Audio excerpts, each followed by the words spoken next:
My brother and I have always loved playing the Mario Party games together. They're this unique combination of board games and action games that rely heavily on both luck and strategy. And the newest installment to the franchise, Super Mario Party for the Nintendo Switch, is no exception. However, when I first got Super Mario Party, I noticed something that seemed to set it apart from its predecessors.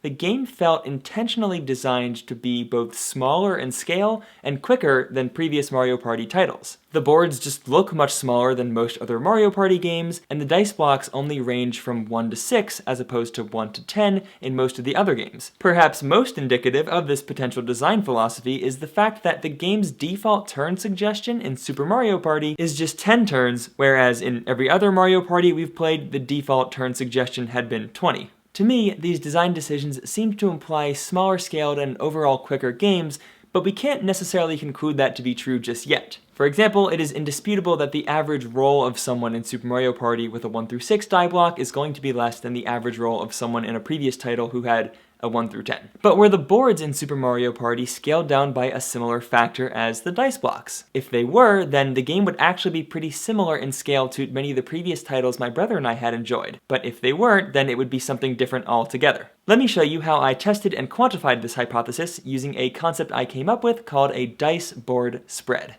Before I talk about my idea for dice board spread, let me first go over the methodology I used so we can sort of follow along. I compared Super Mario Party to 3 other Mario Party games that my brother and I both enjoy. Mario Party 3 for the N64, 6 for the GameCube, and 8 for the Wii. And basically what I did is for each individual map that is available to play in the games, I collected the number of possible spaces on which your character can land. Thankfully, I didn't have to count these. They existed on the Mario Party wiki. And I basically put them here. And so you can see these are all the spaces in all the maps in Mario Party 3, all the ones in Mario Party 6, all the ones in Mario Party 8, and I know that my face camera is blocking the ones for Super Mario Party. I'll move that in a second. I guess I'll just do it now. Alright. And so you can see the 4 tallies for the spaces that are here, right? So then what I did was I actually averaged them together for each map. So you can see Mario Party 3, the average was 96.5, 66 2/3, 56 1/3, and then the average for Super Mario Party obviously was going to be a lot smaller, right? So 45.75. So I was definitely right about the maps being smaller in Super Mario Party, but we also have to consider the fact that the dice rolls are smaller, right? And so now we're getting back to dice board spread. What I did for this was I took the average roll that you can get in each game, which in the 1 through 10 dice block roll games, in Mario Party 3, 6, and 8, where you can roll 1 through 10, the average roll is a 5.5, right? And so I divided each of these numbers by 5.5. And this is kind of what I refer to as the dice board spread, right? It shows, in a very, very theoretical sense, how many turns it would take you to touch each individual space on the map using the average roll of the dice block you're given. Now, this is clearly not a perfect method because, you know, there are a lot of forking paths and not every single map is a circle, but like whatever, right? I'm also going to turn my video back on right now. I realized I think I can put it back on. So yeah, for Mario Party 3, the dice board spread was pretty high, 17.5. Mario Party 6 about 12, and then Mario Party 8 about 10. So basically, the higher the dice board spread, the more turns it would take you to touch each individual space on average. And so basically a map is bigger in terms of how big the map is compared to the dice block with a higher dice board spread, right?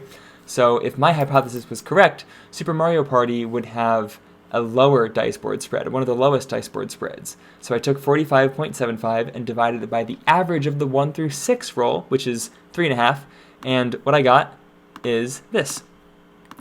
The dice board spread for Super Mario Party was not the smallest. In fact, of the 4 I looked at, it was actually the 3rd biggest. So even though the maps are smaller, objectively, as we can see with the amount of landable spaces that exist in Super Mario Party, the dice board spread is actually pretty consistent to some of the other games that I was looking at here, because the maps and dice were reduced by a similar factor. And here we can actually see, you know, the average spaces per map, it's going down, and maybe that says something different about Nintendo's design philosophy. I don't know. But when we graph the dice board spread, aka the average amount of turns required to reach all spaces, we can see that Super Mario Party is pretty middle of the pack. In fact, honestly, the biggest things I take from this graph are that Super Mario Party is not very different from the other Mario Party games in terms of dice board spread and scale. But Mario Party 3 is huge, and I don't know if the first or second one, which also were for the N64, would be that large, but the biggest takeaways I got from this is that my hypothesis that Super Mario Party was small in scale was not proportionally accurate, and that Mario Party 3 is apparently huge. So we just saw, using clearly scientifically rigorous methods, that my first hypothesis, that Super Mario Party is smaller in scale, isn't really true. At least not in terms of the metric of dice board spread. It's quite middle of the road, actually. But we have not yet tested my other hypothesis, which, if you recall, was that Super Mario Party was designed to be a quicker paced game than the other Mario Parties that had come before it. And one of the pieces of evidence that sort of led me to this idea, this hypothesis, was that the default turn suggestion was just 10 turns, as opposed to the 20 that other Mario Party games typically have. But of course, this is also just conjecture. Oh my gosh. Just because the game has 10 turns instead of 20 doesn't necessarily mean it'll be faster. The individual turns might just take longer than they did in the other games. The only way we could actually really determine that is if we played a game of the same turn length on every single map in each of the 4 Mario Party games we have been reviewing so far. So, I guess I now have to play like 30 games all in a row. BRB! Let's do this.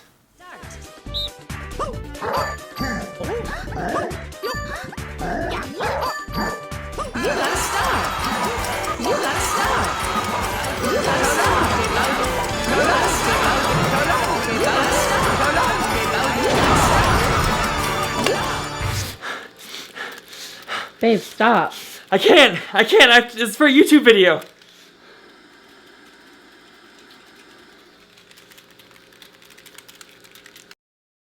Yeah, so what I'm actually going to do is just look at YouTube videos of people who have done that, because those exist and it is like a huge time commitment, so we're just going to use those. Let's get to the data.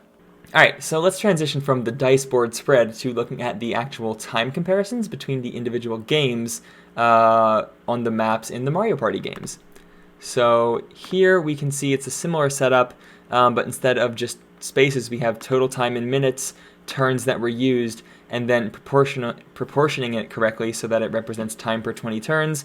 I wanted to find someone who did it, 20 turns exactly the same in every single one, but this is the best I got. It's the same person every time. This isn't a scientific study. Whatever, we're going with this. So for example, you can see in Mario Party 3, the map Chilly Waters, these folks played a 35-turn game, which took them 133 minutes, which means the time per 20 turns was 76. And I essentially did this for every single map in each of the Mario Parties I was looking at, right? So you can see for Mario Party 6, it's got all these as well, and Super Mario Party, I'll sort of cover my face again so you can see this. Oops, I didn't do it yet. There we go. So Super Mario Party, you can see they just played 20-turn games, so I didn't have to adjust it for 20 turns at all. And you can actually see the numbers are already starting to get a little bigger, right? Like, the Super Mario Party numbers are actually pretty high. But anyway, let's go down and see the average of all of the data. The average time it took per 20 turns in Mario Party 3 was 73.5 minutes, Mario Party 6 about the same, Mario Party 8 a little more than 80, and then Super Mario Party's average time per 20 turns was 107 minutes, more than 20 minutes more than the next highest contender. Let me turn my video back on. Yeah, more than 20 minutes more than the next longest average game. And this was really interesting. Here's the graph actually showing the average time for the 20-turn games. And not only was I not expecting this, but it also seems like there's a slight trend here that goes counter to maybe what we would expect. Because if we remember over on the dice board spreadsheet, the average spaces per map has essentially decreased with each consecutive, well, we didn't look at all of them, but with each consecutive Mario Party, if we extrapolate, right? The average spaces has decreased, and yet the average time per 20 turn game has increased. So something's going on here. So as we saw over there, it turns out both my hypotheses were wrong. The game is not smaller in scale, and it also is not quicker. In fact, maybe I should have expected this, because if all the previous games had suggested you spend 20 turns playing, and this game suggested you spend 10, maybe it should have been a more logical conclusion that, oh, maybe this game actually takes longer. But we're here now, so whatever. My initial goal with this video wasn't really to look at the why behind the assumed design philosophies in here, but now I'm curious about that, right? Why is Super Mario Party so much longer than all the other games? I think it actually has to do with how long the animations in the game are. Like, for example, when you get a star, there's a little bit of an animation that plays where you actually receive the star, and then it shows the star moving to a different part of the board, right? I want to show you how long that animation takes in Mario Party 6, and then I want to show you how long it takes in Super Mario Party. Check it out.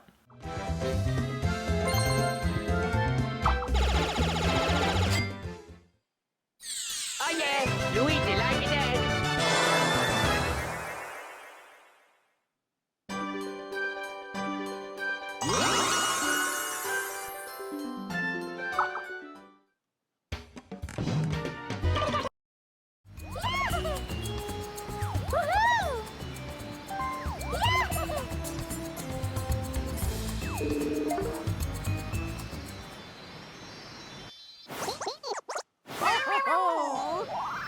You got a star!